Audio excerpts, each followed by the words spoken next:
শানানুজুল ডান পামু ডক্টর আলী রিয়াজকে। Will doctor Ali Riaz in Bangladesh? আমার দল যায় বলে আমি কিছু বলি না। এই দেশের মানুষের ব্যক্তিত্ব সব ধ্বংস হয়ে গেছে বলে আমি চুপ করে থাকি। আলী রিয়াজকে? Who's Ali Riaz in Bangladesh? সে মার্কিন নাগরিক। খলিল কই? Where is Khalilur Rahman? এর পরিণাম কিন্তু খুব ভালো না। দেখতেছি আলী রিয়াজ মাঝে মধ্যে বাগ দেয়, ওই বড় বড় পত্রিকার মধ্যে কথা লেখে আলী রিয়াজ। একজন বিপ্লবী ডক্টর আলী রিয়াজ, যিনি জাসদ করতেন, বামপন্থী, তারাই তো এগুলো করছে। কে কে? ডক্টর আলী রিয়াজ। ডক্টর আলী রিয়াজের আমি ওটা ওই শানানুজুল ডান পাইয়ালই পাইছি। শানানুজুল ডান পামু ডক্টর আলী রিয়াজকে। Will doctor Ali Riaz in Bangladesh? আমার দল যায় বলে আমি কিছু বলি না। এই দেশের মানুষের ব্যক্তিত্ব সব ধ্বংস হয়ে গেছে বলে আমি চুপ করে থাকি। আলী রিয়াজকে? Who's Ali Riaz in Bangladesh? সে মার্কিন নাগরিক। খলিল কই? Where is Khalilur Rahman? সমস্ত ইস্ট ইন্ডিয়া কোম্পানির লর্ড ক্লাইভ, কালো ক্লাইভদের কাইন্না বাংলাদেশটাকে সাজাইতে চায়। এটার ইতিহাসে কিন্তু এর উত্তর একদিন দিতে হবে, কিন্তু এর পরিণাম কিন্তু খুব ভালো না। দেখতেছি আলী রিয়াজ মাঝে মধ্যে বাগ দেয়, ওই বড় বড় পত্রিকার মধ্যে কথা লেখে আলী রিয়াজ। আমার কমিটিতে আমি ছাত্রলীগের প্রেসিডেন্ট ছিলাম। আলী রিয়াজের নেতা মাহমুদুর রহমান মান্না আর আখতারুজ্জামানরা ছিল বাসদ ছাত্রলীগের, জাসদ ছাত্রলীগের প্রেসিডেন্ট। আমরা বন্ধু। আমি আর মাহমুদুর রহমান মান্না, আখতারুজ্জামানরা আমরা বন্ধু। আলী রিয়াজরা তাদের কর্মী ছিল। আলী রিয়াজের মতো হাজার হাজার কর্মী হতভাগা ফজলুর রহমানের ছিল এবং এখনো বাংলাদেশে আছে, এবং আলী রিয়াজকে পড়ানোর মতো কর্মীও আমার আছে। আমি লাগবে না। আমি চ্যালেঞ্জ করলাম, আলী রিয়াজের যে রেজাল্ট, তার চেয়ে ভালো রেজাল্ট অন্তত আমার 500 কর্মীর বাংলাদেশে আছে। ফজলুর জন্য 500 আমি বললাম 500 কর্মীর বাংলাদেশে আছে। আমি কোন সময় ফার্স্ট ডিভিশন না পাইলে অনার্সে এমএতে আমি আমার সেন্ট্রাল কমিটির মেম্বার করি নাই। ছাত্রলীগ আর ছাত্র রাজনীতি করতে পারবেন আপনি। আলী রিয়াজকে করতে পারবেন, উনি ঢাকা ইউনিভার্সিটির। আলী রিয়াজকে আমি গণি না। আমি আলী রিয়াজকে গণি না। কথাটা খুব ক্লিয়ার, কাজগুলা করে দেখো। এই দেশ কিন্তু এমনি যাবে না।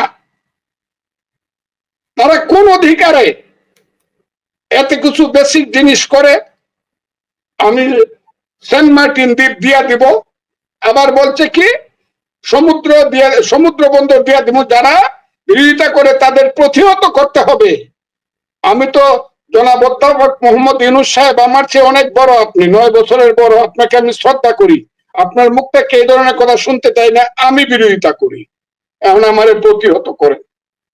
আমি চট্টগ্রাম বন্দর দিব না। আমি বারবারই বলি, আমার মা গরিব। জুতার মালা পরিয়ে দিবে, আমি তা দিতে পারে। আমি খুব ক্লিয়ারলি বলছি, আমার মা গরিব, আমার দেশ গরিব। দেশ হলো আমার মা। মুক্তিযুদ্ধের মাধ্যমে আমি দেশ সৃষ্টি করছি, এর নাম বাংলাদেশ। আমার মা গরিব, তাকে আমি সুন্দর শাড়ি পরাইতে পারি না, তাকে আমি ঠিক মতো ভাত খাওয়াইতে পারি না, ঔষধ দিতে পারি না রোগে সুখে। কিন্তু একজন জমিদার যদি এসে বলে আমার মাকে বিয়ে দিলে পরে সে বেনারসি শাড়ি পরাবে, আমাকে যদি বলে তোর মারে আমার কাছে বিয়া দে, আমি বেনারসি শাড়ি পরাবো, আমি সেই জমিদারের কাছে আমার মাকে বিয়া দিব না। এই কাজটা জনাব ইউনূস সাহেবরা কইরেন না, কইরে দেখেন কি হয়। এখন যখন তখন কিছু হবে কিনা জানি না। এখন তো ওই যে অর্থেকেও খাল দেওয়ার থেকেও পিছাইছেন। এটা কি কয় বাংলায়? কয় করিডোর। খাল ইংরেজিতে কয় করিডোর। দেওয়ার থেকে তো পিছাইছেন, চ্যানেল দিতে চাইছেন। না না না, আমরা দিব না।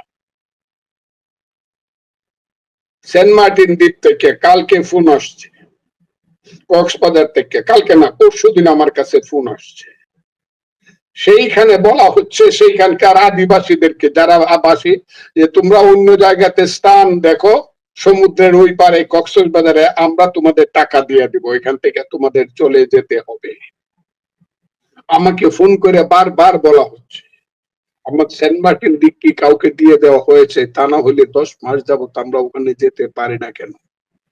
কাজী ইউনূস সাহেবরা আমার সংবিধান বদল করে দিবেন, আমার মুক্তিযুদ্ধ ফালায় দিবেন, মুক্তিযোদ্ধার গলায় আপনি জুতার মালা দিবেন, গালে জুতার বাড়ি দিবেন, আমার চট্টগ্রাম বন্দর দিয়া দিবেন, আমার দেশের ভিতর দিয়া যুদ্ধ করার করিডোর দিয়া দিবেন, আমার সেন্ট মার্টিন দিবে স্টিমার লাগাইবার জায়গা দিয়া দিবেন। আর আপনি মনে করছেন এটা কি এমনই একটা গরু বাছুরের দেশ যে দেশটা যুদ্ধ করে আমরা স্বাধীন করছি, সেই দেশের যোদ্ধারা এখনো মরে নাই?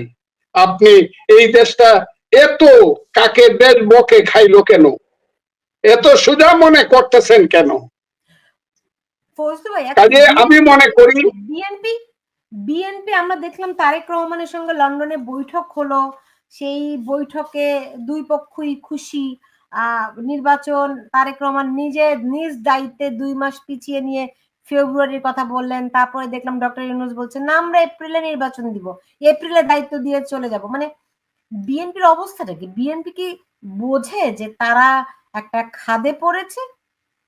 বিএনপির অবস্থাটা আমি কিন্তু এখানে মেইনলি মুক্তিযোদ্ধা হিসাবে কথা বলতেছি এবং এই দেশের একজন বয়োজ্যেষ্ঠ মানুষ হিসাবে আমি কথা বলতেছি, আইনের কথা বলতেছি, আমি একজন বাংলাদেশের সিনিয়র অ্যাডভোকেট হিসাবে কথা বলতেছি। বিএনপির কথা আপনি বিএনপির যারা এক্সিকিউটিভ আছেন আমাদের দলে তাদেরকে দয়া করে জিজ্ঞাসা করবেন। বিএনপির সব কথা আমি বলতে পারবো না, তাদের নেতৃত্ব যারা আছে তাদেরকে জিজ্ঞাসা করবেন দয়া করে, তারা তাদের উত্তর দিবে। কিন্তু আমি মনে করি বিএনপি এমন কোনো কাজ করে না যে কাজে তার দল গিয়া মুক্তিযোদ্ধার গলায় জুতার মালা দেয় বা জুতার বাড়ি দেয়, এই কাজ করে। আমি আছি এই জায়গাতে, বিএনপি এমন কোনো কাজে রাজি হবে না যে কাজে আমার সেন্ট মার্টিন দিক অন্য দেশে স্টিমার লাগবে, বা আমার মাকে সমুদ্র বন্দর গুলো অন্যদের কাছে লিজ দিয়ে দিবে, অথবা আমার করিডোর দিয়ে দিবে, অথবা অন্য দেশের চক্রান্তের কারণে এইখানে একটা নতুন ইসরায়েল হবে, যে ইসরায়েলের মাধ্যমে ওই আমার পার্বত্য চট্টগ্রাম সহ সব জায়গাতে একটা গাজা উপত্যকা হবে, আর রাতের বেলা চট্টগ্রামের মানুষ ঘুমাতে পারবে না।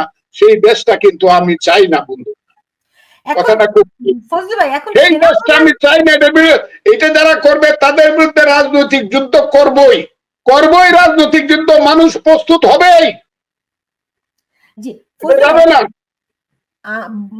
মানে বুঝতে পারছি আপনার আবেগের সঙ্গে সম্পূর্ণ একমত আমি, এটা মানে সবারই। আমার আবেগ না, এটা আমি সত্য কথা বলতেছি, আবেগের কোনো কথা না। আবেগ আমার আসে, যেহেতু আমার আবেগ আসে, আমি যেহেতু মানুষের আবেগ থাকে, গরুরও আবেগ থাকে, সেও বাচ্চাটাকে জিব্বা দিয়ে চাটা দেয় বাচ্চাটা হইলে পরে। সব মানুষের আবেগটা হইলে মানুষের প্রধান জিনিস। এখনই একটা গান গাইলে আপনার চোখে পানি আসবে, এখনই একটা মৃত্যুর কথা বললে আপনার চোখে পানি আসবে। আবেগটা তো খারাপ কোনো জিনিস না। আমি যেহেতু মুক্তিযুদ্ধ করছিলাম, আমার যেহেতু মানবতা আছে, আমার মনুষ্যত্ব আছে, আমার বিবেক আছে, কাজে আমার আবেগ আছে। আর আমি যেহেতু সারা পৃথিবী জানি, সারা পৃথিবীর রাজনীতি জানি, ভূত ভবিষ্যৎ আমি জানি, সেই কারণে আমার আবেগ আছে। আমি যেহেতু ইতিহাস জানি, বাংলাদেশের 10,000 বছরের ইতিহাস, উত্তর দক্ষিণ পূর্ব পশ্চিম কোত্থেকে এসে আমার সেই মাতৃভূমির সৃষ্টি হয়েছিল, কালিদহ সাগরের মধ্যে আমার দেশ সৃষ্টি হয়েছিল 7 সৌদাগরের বাণিজ্যের মাধ্যমে, সেই কামরূপ কামাখ্যার রাজধানী। এগুলো কি বলবো আপনাকে? আমার দেশ কোত্থেকে একটা জাতি, বাঙালি জাতি সত্তা কিভাবে আসলো? হাজার হাজার বছর যাবৎ বাঙালি জাতি কোনোদিন সবসময় পরাধীন ছিল, স্বাধীন ছিল না। সেই বাঙালি জাতি কি করে আসলো? যুদ্ধ হয়েছে শত শত বছর, আমার পূর্বপুরুষরা মরেছে, মেরেছে, কিন্তু বাংলার স্বাধীনতা তারা দেখে যেতে পারে না। আমি তো আবেগ প্রবণ হবই। আল্লাহ আমাকে সুযোগ দিয়েছিল, আমাকে মানুষ সুযোগ দিয়েছিল, আমাকে ছাত্রলীগ আওয়ামী লীগ সুযোগ দিয়েছিল, বিশেষ করে বঙ্গবন্ধু শেখ মুজিবুর রহমানের মতো একজন নেতা আমাকে সুযোগ দিয়েছিল আমি যাতে স্লোগান দিতে পারি 6 দফা, সেই পাঞ্জাব না বাংলা, বাংলা বাংলা, তুমি কে আমি কে, বাঙালি বাঙালি, তোমার আমার ঠিকানা পদ্মা মেঘনা যমুনা। এতে আমার দল, আমি জানি এখন যে দল করি তারা খুশি হবে, কিন্তু 71 পর্যন্ত, কিন্তু এমনকি 75 পর্যন্ত আমি যে দলটা এখন করি, উনারা তো ছিলেন না, কিন্তু উনাদের নেতা ছিলেন, যে নেতা এই দেশে 1971 সনে বাংলার স্বাধীনতা চট্টগ্রাম কালুরঘাট বেতার কেন্দ্র থেকে বলেছিল, I major Zia do hereby declare the independence of Bangladesh. আমি আশা করি আমার দল এইটা মনে রাখবে যে মেজর জিয়া না হইলে